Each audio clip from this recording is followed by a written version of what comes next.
हम लोग बात कर रहे थे, कल चर्चा कर रहे थे अदिति देवी के बारे में, जो कि अदिति देवी को हम कहते हैं कि जो वो अखंड पाप रहित है, मतलब उसमें कोई पाप नहीं है। उसका जो शुद्ध आचरण है वह आपके उपदेश के हिसाब से आपको जो एक गाइडेंस मिलता है, आपको जो एक रास्ता दिखाती है, उससे हर जीवात्मा को बल मिलता है और हम एक अच्छे ज्ञान के सन्मार्ग में चलते हैं। तो अदिति देवी का जो एक पराभव है, एक अदिति देवी का जो प्रभाव है हमारे जीवात्मा पर, वह बहुत ही ज्ञानमय है, बहुत ही प्रकाशमय है। और इसमें जो जीवात्मा का कभी भी कोई विनाश नहीं हो सकता है। कोई भी जीवात्मा कभी भी उसका विनाश नहीं हो सकता। वो नित्य निरंतर विद्या सीख सकती है, दिव्य गुण प्राप्त कर सकती है, और वह हमारा उसी दिव्य गुण, उस विद्या से हम लोग उसका अपना पालन पोषण कर सकते हैं। तो मेरा कहने का मतलब है कि अदिति देवी जो है वो हम सभी के पास है, हम सभी की माताएं हैं, और वो हमारे आत्मा में विश्वास, हमारे आत्मा में विराजमान है, हमारे हृदय क्षेत्र में विराजमान है, और वह हमें ज्ञान देती है, वह हमें सन्मार्ग में प्रेरित करती है, और वह हमारा पालन पोषण करती है। तो मैं इसमें आज ये कहने वाला हूं कि अदिति देवी एक इतना अच्छा गुण, अद्वितीय गुण देती है, जिससे कि हम भीतर भी जो चल रही घटनाएं हैं, भीतर जो चल रहे मन में जो भाव है, अंदर आपके अंदर जो चल रहे भाव है, उसको भी बड़े आप अच्छे से समझ सकते हैं। और जो बाहर आसपास के परिवेश में जो भी चीजें चल रही है, जो भी घटनाएं घट रही है, उसको भी आप बड़े अच्छे से समझ सकते हैं। तो अदिति देवी अर्थात एक ऐसी किरण है, एक ऐसी उषा है जो प्रकाश तुल्य, बहुत ही प्रकाश है। और जैसे सूर्य का प्रकाश पहली बार ब्रह्मांड पर प्रकट करने वाली ये देव माता के बारे में बताया गया कि सबसे पहले जो है इन्होंने ही, अदिति देवी के ही ध्यान से सूर्य भगवान जो है वो पृथ्वी पर, ब्रह्मांड पर आए थे। तो ऋग्वेद के अनुसार अगर हम देखें तो जो सूर्य के मुख में हमेशा विराजमान रहती है, मतलब अदिति देवी जो है वो कहा जाता है कि सूर्य के मुख में भी विराजमान है। सूर्य जिस रास्ते से हमें प्रकाश दे रहे हैं, जिस रूप से हमें ज्ञान दे रहे हैं, जिस रूप से हमें नया जीवन दे रहे हैं, तो उसके थ्रू भी हमारे लाइफ में वो है। मतलब बाह्य दुनिया में अगर कहें तो हर प्रकाश की, हर सूर्य की किरणें वो अदिति देवी का प्रकाश है। मतलब अदिति देवी आपको बाहर से भी रक्षा करती है, और अंदर आपके परमात्मा आत्मा में है तो आत्मा आत्मीय रूप से तो रक्षा करती ही करती है। तो इसका नाम, अदिति देवी का एक दूसरा नाम है विश्ववरा। विश्ववरा का मतलब होता है कि वह हर चीज को बरन कर सकती है, हर चीज को धारण कर सकती है, हर चीज का सेवन कर सकती है। तो अगर मान लीजिए कि यह जो देव माता है हम सभी की रक्षा करती है, ये हमारे माता पिता के समान है। इससे हमारा जो गृहस्थ रूपी जो दुनिया है, यज्ञ है, वो हमारा चल रहा है। जो हमारे जीवात्मा में जो हम सुख समृद्धि चाहते हैं वो इससे प्राप्त हो सकता है, और इससे हमें बहुत अच्छा ज्ञान प्राप्त हो सकता है, हमारे सारे दुख दूर हो सकते हैं। तो अदिति देवी को हम पहचानेंगे कैसे? अदिति देवी का हम एक स्वरूप कैसे देखेंगे? तो जब भी आप इसका बहुत ही सुंदर सा व्याख्यान है, बहुत ही छोटा व्याख्यान है लेकिन बहुत ही सूक्ष्म व्याख्यान है, कि अदिति देवी जो है आकाश में रहने वाली सूर्य और चंद्र, पृथ्वी, सारे जितने भी ज्योतिर्मय नक्षत्र है, हर जगह युक्त है। अदिति देवी नियम से जागृत होती है, नियम से सोती है। अदिति देवी आपके हर चीज को नियम पूर्वक चलाती है। मतलब अगर ब्रह्मांड प्रकृति में भी अदिति देवी है तो वह आपको बताती है कि कब हमें सोना चाहिए, कब हमें खाना चाहिए, कब हमें जगना चाहिए, कैसी हमें दिनचर्या करनी चाहिए, कैसा हमें अनुशासन में रहना चाहिए, कैसा अनुपालन करना चाहिए। तो अदिति देवी तो ज्ञान तो देती है आपको कि आपको कैसे सूर्य के किरण, सूर्य उदय से पहले ही आपको जगना है, सब चीज करना है, ये सारा ज्ञान आपके पास है। लेकिन जो ब्रह्मांड की जो रक्षा है, ये पूरे ब्रह्मांड की भी रक्षा वो करती है। जैसे इंद्र के, भगवान इंद्र की, मैंने कल कहा था कि 33 देवी देवताओं को अदिति देवी ने जन्म दिया है, जो कि हमारे इस पृथ्वी पर, इस ब्रह्मांड पे सब चीज का संचालन करती है। तो इंद्र भी जो है वो अदिति देवी के ही द्वारा उत्पन्न है। वो बहुत ही स्नेही है। और जो वरुण देवता है वो सभी चीज का दुख नष्ट करते हैं, पृथ्वी पर जल देते हैं, जितने हमारे पाप हैं उसको धोते हैं, हमारे लिए सब अन्न पैदा करते हैं। तो अगर हम देखें कि आप अगर ज्ञान स्वरूप होकर अगर इस पूरे ब्रह्मांड में देखेंगे तो अदिति देवी का प्रभाव जो है हर चीज में देखेंगे। एक पौधे को बढ़ते हुए आपके अन्न के रूप में, आपके रक्षक के रूप में, हर चीज के रूप में देखेंगे। और इतना ही नहीं है कि अदिति देवी का अगर आप अदिति देवी को ज्ञान पूर्वक अगर उनसे याचना करते हैं तो वह आपको जीवन में निर्दोष रहने के लिए, आप कोई भी पाप पूर्ण काम नहीं करेंगे, वह भी आपको सलाह देती है कि आप किसी का कोई बुरा नहीं करेंगे, आप किसी के बारे में कोई बुरा नहीं बोलेंगे। तो जो अपूर्व ज्ञान है, ये भी ज्ञान की याचना आ सकती है आपको कि आप किसी का अक्षय पालक कैसे बन सकते हैं, किसी का सुख शांति कैसे, अपना भी सुख शांति और बाहर के दुनिया की भी सुख शांति कैसे बढ़ा सकते हैं। इसी तरह से अदिति देवी के और भी देवताओं को उन्होंने सविता, भग, वरुण, मित्र, अयरमा नाम के बहुत सारे प्रभुतुल्य देव देवताओं को उन्होंने जो है इस पृथ्वी पर, इस ब्रह्मांड पर हमें उत्पत्ति किया है, जिसका काम ही यही है कि हमारे जीवन को, जितने भी जीवात्मा है उनके जीवन को, सविता का मतलब होता है उत्पादक, ये जितने भी जीवन है सबको अन्न, सत्ता, जो भी चीज है आपकी सुख समृद्धि उसको बढ़ाती है सविता। तो आप वरुण देवता जो जिसके बारे में बोला कि वो सब चीज का दुख निवारण करते हैं, एक राजा के समान है। अगर हम वरुण का मतलब वायु से भी ले सकते हैं, जल से भी ले सकते हैं, बेसिकली जल से हम लेते हैं।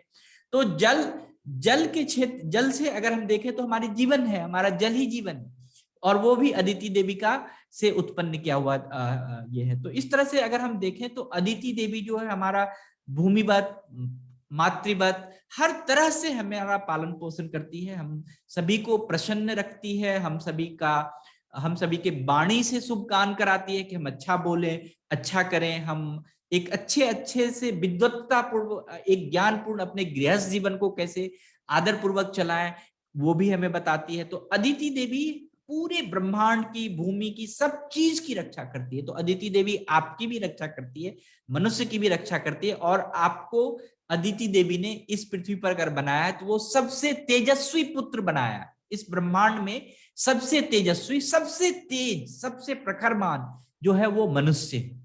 और अगर आप इतने प्रखरमान हैं, हम जीवात्मा इतने प्रखरमान हैं, तो क्या कर सकते हैं हम? अदिति देवी की कृपा से हम निष्पाप होके, बिना किसी का कुछ किए हुए, हम क्या कर सकते हैं? बिना किसी से अप्रीति किए हुए, बिना किसी से द्वेष किए हुए, हम पूरे पूरे के पूरे इस ब्रह्मांड में हम एक भाव पूर्वक रह सकते हैं। एक भाव पूर्वक क्या मतलब? हम अंदर के भावना को भी समझ सकते हैं कि हमारे मन में क्या चल रहा है, हम किसके प्रति कैसा भाव रख सकते हैं, और बाहर के भावना को भी समझ सकते हैं कि बाहर वाले व्यक्ति हमारे प्रति, या हम बाहर वाले के व्यक्ति को क्या चाहिए, उसकी भी भावना को हम समझ सकते हैं। तो अदिति देवी कभी नहीं कहती, मैं आज एक ये प्रश्न छोड़ना चाहता हूं कि अदिति देवी कभी ये नहीं कहती है कि आप अंदर से कुछ और रहो और बाहर से कुछ और हो, आप बोल कुछ और रहे हो, कर कुछ और रहे हो। ऐसी भावना अदिति देवी कभी भी हमारे अंदर प्रकाशमान नहीं करती है। तो लेकिन होता कैसे है, क्यों हम नेगेटिव सोचते हैं, ये भी एक बहुत बड़ा प्रश्न है, जिसको कि हम लोग इसी नचिकेता और यमराज के संवाद में आगे और भी इसको विस्तृत पूर्वक जानने की कोशिश करेंगे। तो अदिति देवी हमेशा, आप जानिए कि जितने सभी पुत्र हैं उनको अद्वितीय, अर्थात भीतर की ओर से और बाहर की ओर से, दोनों ओर से विराजमान होकर वह आपकी रक्षा करती है, वो आपको निष्पाप रखती है, वह आपके जीवन के साम्राज्य को बहुत ही सुखपूर्ण रूप से चलाती है। सो आज इतना ही। Thank you. गुप्ता सर। प्रणाम। प्रणाम सर, आपकी बात को मैं आगे बढ़ाता हूँ कि आपने अभी कहा ना कि अदिति द्वारा जो सबसे उत्तम चीज बनाई गई है वो मनुष्य है। तो मैं एक सवाल कर रहा था कि हमारे घर में बहुत सारे बर्तन होते हैं, बर्तनों को हम बाहर से बहुत साफ करते हैं, अंदर से उतना साफ नहीं करते जितना बाहर से चमकाते हैं।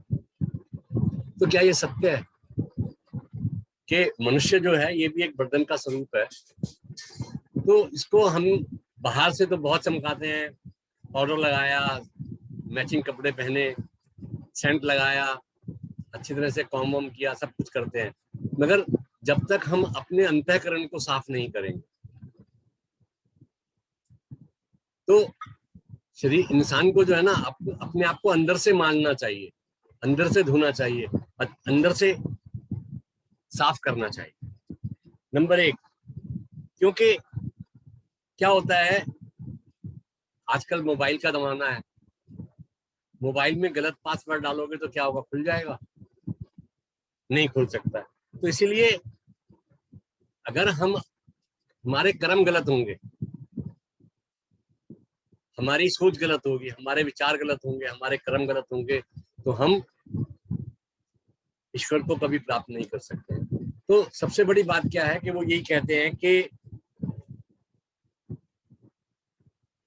भगवान जो है वो कहते हैं कि वो हमारा परम पिता है, पालनहार है, रक्षा करता है।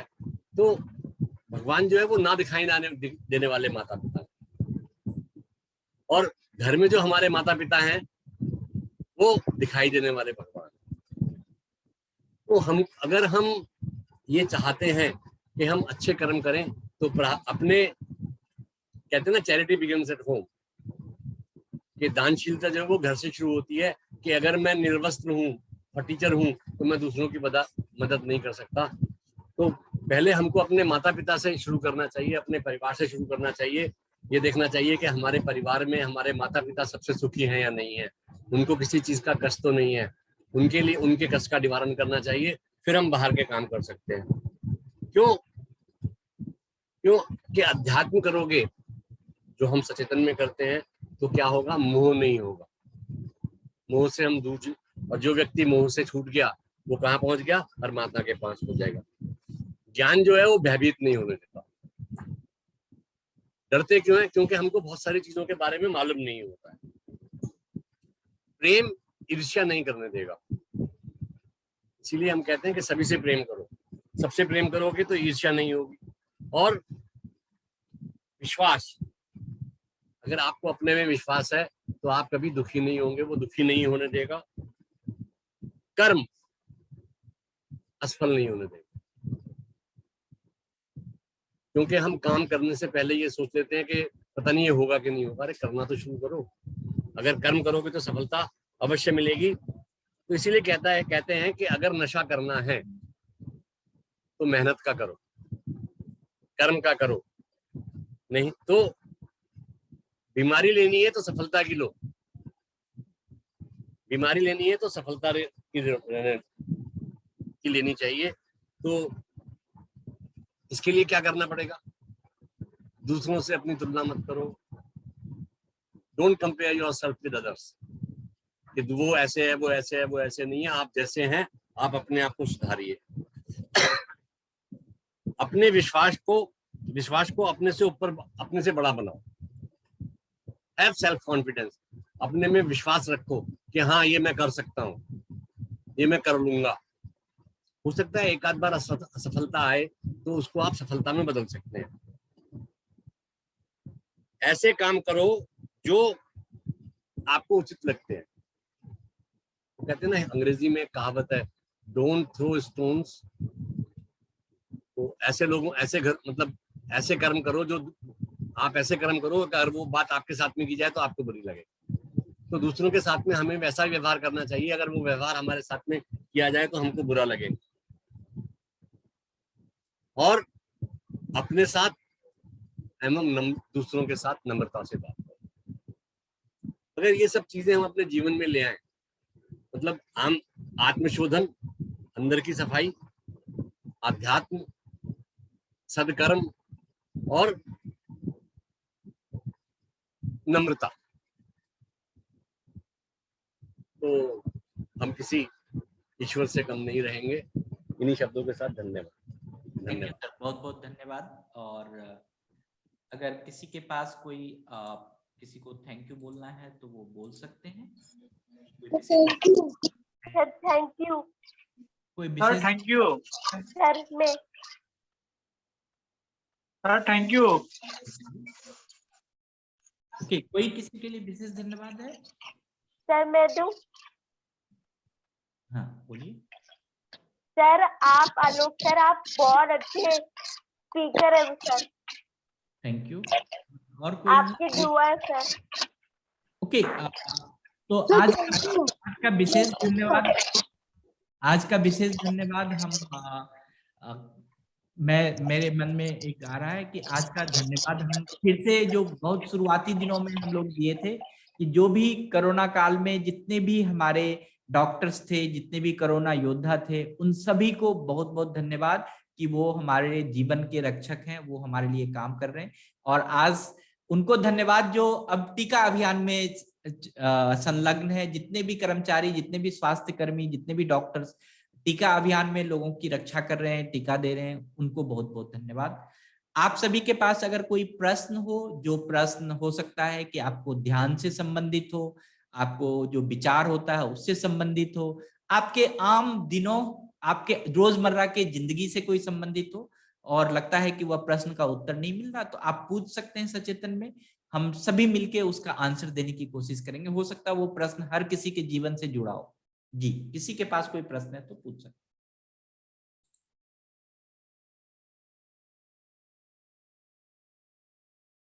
ओके, किसी के पास प्रश्न नहीं है तो हमारे पास एक प्रश्न है आप सभी के लिए। आप जरूर इसको सोचेंगे और कल आप सचेतन में इसका उत्तर अगर आपके पास मिल जाए तो आप देखेंगे, आप हमें बता सकते हैं। जब आप ध्यान करते हैं तो क्या आपको उस ध्यान में आपको विभिन्न रंग दिखाई पड़ते हैं क्या? आपके अंदर, आपके जब सांस लेते हैं, जब सांस भरते हैं, जब आप ध्यान के मुद्रा में होते हैं, तो क्या आपको कोई प्रकाश की रोशनी वो अलग कलर में, अलग रंग में दिखाई पड़ता है? तो आप उसके बारे में आप सोच के हमें बताइएगा कल। Thank you very much. Sir मैं कल के लिए क्षमा चाहूंगा, कल मैं आपके साथ में नहीं जुड़ सकूंगा, तो सभी जितने भी उपस्थित लोग हैं उन्हीं से मैं क्षमा प्रार्थी हूँ। कुछ आवश्यक कार्य है तो उसकी वजह से मैं कल नहीं आ पाऊंगा। धन्यवाद। Okay, so thank you very much. Thank you all.